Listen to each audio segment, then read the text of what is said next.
လာပါဗျကျွန်တော်တို့နေ့တိုင်းကြော်ညာတွေအမှတ်တစိတ်တွေနဲ့မလွတ်တမ်းနေနေရပါတယ်ကိုကစင်ကြံတုံညာနဲ့ဝယ်နေတာပဲလို့ထင်နေပြီမဲ့တကယ်တမ်းကျတော့ကျွန်တော်တို့ရဲ့စိတ်ကိုကုမ္ပဏီတွေကထိန်းချုပ်ထားတယ်ဆိုတာသင်သိပါရဲ့လားဒီနေ့မှာတော့ကမ္ဘာအကြီးဆုံးဈေးကွက်ကျွမ်းကျင်သူ Martin Lindstrom ရဲ့ Brand Washed ဆိုတဲ့စာအုပ်ထဲကကျွန်တော်တို့ရဲ့စိတ်ကိုကုမ္ပဏီတွေကဘယ်လိုထိန်းချုပ်ထားတယ်လဲဆိုတဲ့အချက်အလက်တွေကိုဖော်ပြပြသွားမှာဖြစ်ပါတယ်ကဲဒါဆိုရင်တော့သူတို့ကျွန်တော်တို့ကိုဘယ်လို brand washed လုပ်နေတယ်လဲဆိုတာကြည့်လိုက်ရအောင်ဗျနံပါတ်1ကြောက်စိတ်နဲ့ဆွဲလန်းမှုပထမဆုံးအချက်ကကြောက်စိတ် fear ပါကုမ္ပဏီတွေဟာကျွန်တော်တို့ရဲ့ကြောက်စိတ်ကိုအသုံးချပြီးဖြစ်စည်းဝယ်အောင်လုံဆော်ပါတယ်ဥပမာတောက်ကွေးဖြစ်ပွားချိန်မှာလက်ဆေး gel ကြော်ညာတွေဟာအစမတန်များလာတတ်ပါတယ်တကယ်တမ်းကျတော့သူတို့ထုတ်ကုန်က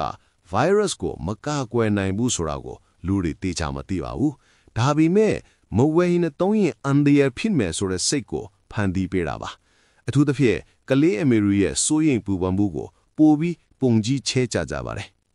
ဒုတိယတစ်ခုကတော့ဆွဲလန်းစီမှုကိုဖန်တီးတာပါပဲ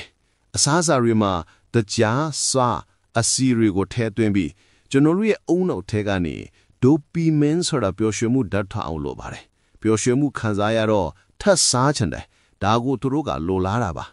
အလာကွန်ပီစီမှာဆိုရင်နှကန်းဆိုးစေ lip balm တွေပါနှကန်းဆိုးစေတချို့မှာနှကန်းရဲ့ကိုယ်ရိုက်အဆူဓာတ်ထိန်းနိုင်စွမ်းကိုရော့ကျစေတဲ့ဓာတုပစ္စည်းတွေပါဝင်ပါတယ်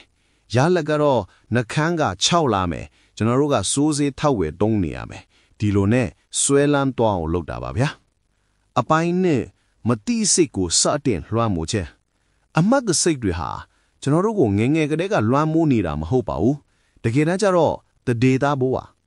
သူတေသနာတွေအရကိုဝန်ဆောင်မိခင်ကစားသုံးတဲ့အစမ်းစာတွေရဲ့အနက်နဲ့အရသာဟာကလေးစီကိုရောက်ပါတယ်ကလေးမွေးပြီးရင်အဲ့ဒီအမှတ်တစိတ်ကိုမတိစိတ်ကနှစ်သက်မှု unconscious preference ထင်နေတာကိုတွေ့ရပါတယ်ဒါဟာသူတို့ရဲ့တသက်တာဖောက်တဲ့ရှာတဲ့နီလန်းပဲဗျာကျွန်တော်တို့အရွယ်ရောက်လာတော့လဲငယ်ငယ်ကသုံးဖို့တဲ့ဖြော်ရည်စားဖို့တဲ့အစားအစာအမတ်တစိတ်တွေကိုပဲသစ္စာရှိစွာပြဝယ်ဖြစ်နေပါတယ်ငယ်ဘိုးကအမတ်တရား nostalgia ကိုအခြေခံပြီးသူတို့ကဈေးကွက်ရှာပါတယ်အပိုင်း3အတူရောင်လူမှုဖိအားနောက်ထပ်အရေးကြီးတဲ့လက်ကွက်တစ်ခုကတော့အတူရောင်လူမှုဖိအားပါလူဆိုတာအများနဲ့လိုက်လောညီကွက်ထိချင်တဲ့သဘာဝရှိပါတယ် online ဈေးကွက်ရဲ့ best seller စင်းတွေကျွေငါးကွက်သုံးသက်ချက်တွေမြင်ရမှာပါတချို့ကုမ္ပဏီတွေကသူတို့ရဲ့ထုတ်ကုန်တွေအတွက်အတူရောင်သုံးသက်ချက်တွေ rating တွေကိုဝယ်ယူပြီးဖန်တီးပါတယ်ဒါဟာလူတိုင်းကြိုက်ကြတယ်ဝယ်ကြတယ်ဆိုတဲ့ခံစားချက်ကိုဖန်တီးပေးတာပါကျွန်တော်တို့ကတခြားလူတွေဝယ်တာကိုမြင်တော့အလိုလိုဝယ်ခြင်းစိတ်ဖြစ်လာပါတယ်ဒါဟာကျွန်တော်တို့ရဲ့ဝယ်ယူမှုဆုံးဖြတ်ချက်ကိုအကြီးဆုံးလွှမ်းမိုးနေပါတယ်အပိုင်း၄အာယုံလှည့်ကွက်ညာနောက်ဆုံးနဲ့အလင်းညာအများဆုံးတဲ့ကတစ်ခုကတော့အာယုံစံစားမှုလုံဆော်မှုတွေပါဗျာဈေးဆိုင်တို့ရဲ့ဒီဇိုင်းအလင်းလိုက်အနံ့ဂီတအားလုံးဟာရည်ရွယ်ချက်ရှိပါလေဟင်းဒီဟင်းရွက်ကောင်တာတွေမှာရေထမ်းထားတာကိုသတိထားမိပါလားအဲ့ဒါဟင်းဒီဟင်းရွက်ကိုပိုကြကြလက်ဆက်အောင်လုပ်တာမဟုတ်ပါဘူးအခုမှစွတ်ခူးလာတဲ့တိုင်းလက်ဆက်တယ်ဆိုတဲ့ခံစားချက်ကိုဖန်တီးပေးပြီးဝယ်ခြင်းစိတ်ကိုလှုံ့ဆော်တာပါတကယ်တမ်းကျတော့အဲ့လိုရေဖြန်းတာမျိုးဟာ